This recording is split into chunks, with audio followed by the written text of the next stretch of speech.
Halo teman-teman, perkenalkan kami dari kelompok 6 ingin menjelaskan tentang diaspora bangsa Indonesia.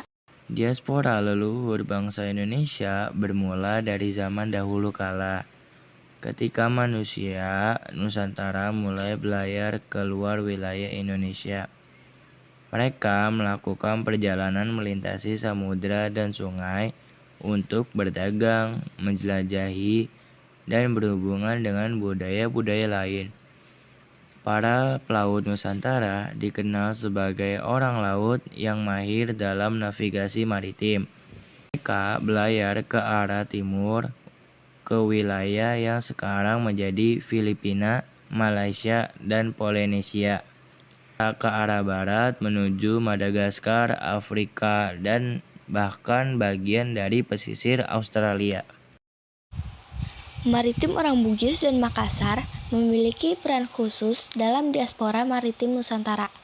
Mereka terkenal sebagai pelaut ulung yang berlayar jauh melintasi Samudra Hindia hingga mencapai wilayah Malagasy atau Madagaskar. Orang Bugis dan Makassar juga berdagang dengan berbagai wilayah di Asia Tenggara, termasuk wilayah Kalimantan, Sumatera, dan Semenanjung Malaya. Diaspora leluhur bangsa Indonesia telah membawa bahasa dan budaya mereka ke berbagai penjuru dunia.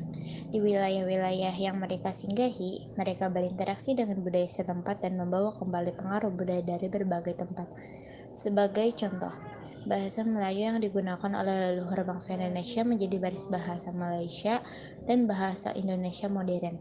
Pengaruh budaya Indonesia juga dapat ditemukan di wilayah-wilayah seperti Filipina, Malagasy, dan wilayah-wilayah Polinesia.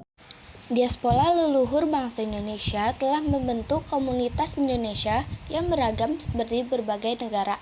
Di negara-negara seperti Belanda, Malaysia, Singapura, Amerika Serikat, dan Australia.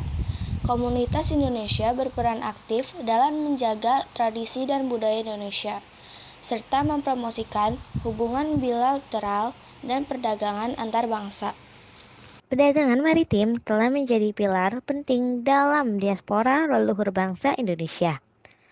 Rute perdagangan yang dijelajahi oleh orang laut Nusantara membawa keberagaman barang dagangan dari Indonesia ke berbagai wilayah, serta mengimpor barang-barang dari tempat-tempat lain. Perdagangan ini tidak hanya memperkaya ekonomi Nusantara, tetapi juga memperkuat hubungan budaya dan politik di tingkat regional dan global. Diaspora leluhur bangsa Indonesia adalah kisah perjalanan manusia Nusantara yang menghubungkan berbagai wilayah dan budaya di dunia. Sebagai negara kepulauan, Indonesia telah memberikan kontribusi yang signifikan bagi perkembangan masyarakat dan budaya di berbagai penjuru dunia, melalui perdagangan, migrasi, dan interaksi budaya. Diaspora leluhur bangsa Indonesia telah meninggalkan jejak perjalanan yang kaya, membawa bahasa, budaya, dan identitas bangsa yang menjadi aset berharga dalam memperkuat hubungan antar negara dan memperkaya peradaban dunia. Semangat perantauan dan semangat menjelajah yang ada di dalam sejarah diaspora leluhur bangsa Indonesia menjadi bagian dari warisan budaya yang harus kita jaga dan hargai sebagai bangsa yang berkebangsaan dan bermartabat.